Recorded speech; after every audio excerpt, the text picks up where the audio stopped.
देखेंगे। Hello my extended family, very very good afternoon.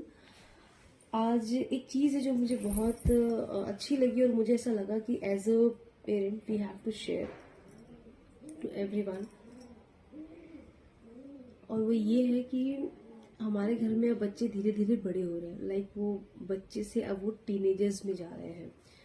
तो एक माँ के लिए बहुत इजी होता है जब बच्चे छोटे होते हैं, तो उनकी केयर प्लस कंट्रोल वो बहुत अच्छे से कर लेती हैं, तो इसमें तो कोई डाउट नहीं होता है। बट जब बच्चे टीनेजर्स में एंटर होते हैं तो मॉम के लिए बहुत डिफिकल्ट होता है कि कंट्रोल प्लस केयर, ये दोनों बहुत डिफिकल्ट हो जाता है। केयर तो वो कर लेती हैं, बट रही बात कंट्रोल की तो वो थोड़ा सा हावी हो जाता है।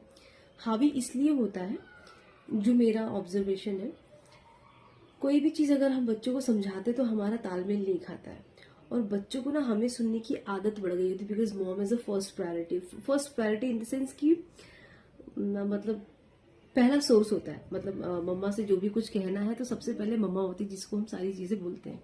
Dad is a secondary option, जब उनके पास वो बात बच्चे भी नहीं लेके जाते, मम्मा के थ्रू वो बात जाती है। I hope you all are agree with me.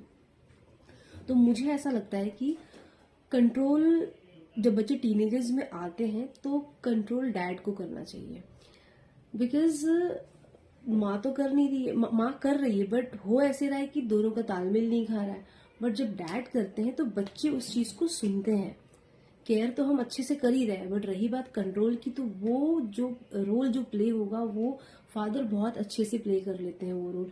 तो मुझे ऐसा पर्सनली लगता है कि जब भी जिसके भी घरों में बच्चे जो टीनेजर्स में जो एंटर हो रहे हैं, उसका जो कंट्रोल है वो डैड को करना चाहिए और केयर हमेशा माँ को करनी चाहिए।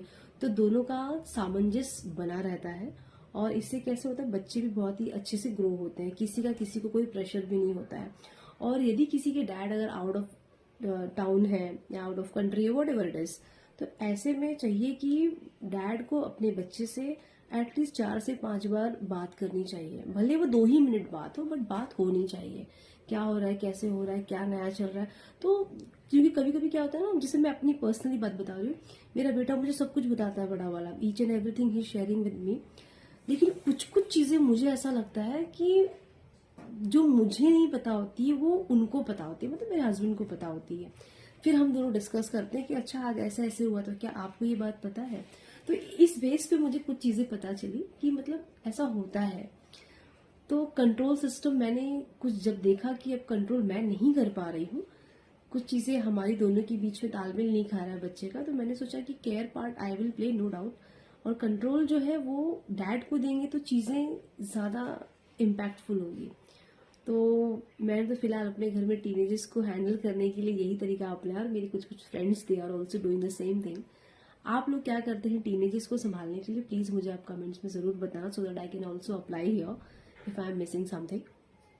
बट एक चीज और कहूंगी कि कंट्रोल और केयर का मतलब ये नहीं होना चाहिए कि आपको लाइक बहुत दबा के रखना है, बहुत प्रेशर देना है, ऐसा बिल्कुल भी नहीं करना है। उन्हें एक हद तक उन्हें फ्रीडम भी छोड़ना है, क्योंकि कोई भी चीज प्यार से जो हैंडल हो सकती है वो बाकी किसी चीज से हैंडल नहीं हो सकती है, बिल्कुल भी नहीं हो सकती है। हम जब बड़ों में नहीं होता तो वो तो बच्चे हैं, उनमें तो बिल्कुल भी नहीं होगा, क्योंकि वो यंग ब्लड है, उनमें कितने सारे उनमें चेंजेस होते हैं, बायोलॉजिकल चेंजेस होते हैं, हार्मोनल चेंजेस होते हैं, बहुत सारे उनमें डेवलपमेंट्स हो रहे होते हैं, नया नया ब्लड जनरेट हो रहा होता है। तो I mean there are lots of things. तो आपको कैसी लगी ये इन्फॉर्मेशन, प्लीज मुझे आप शेयर करेगा, and I am really waiting for your comments, और you can DM me also.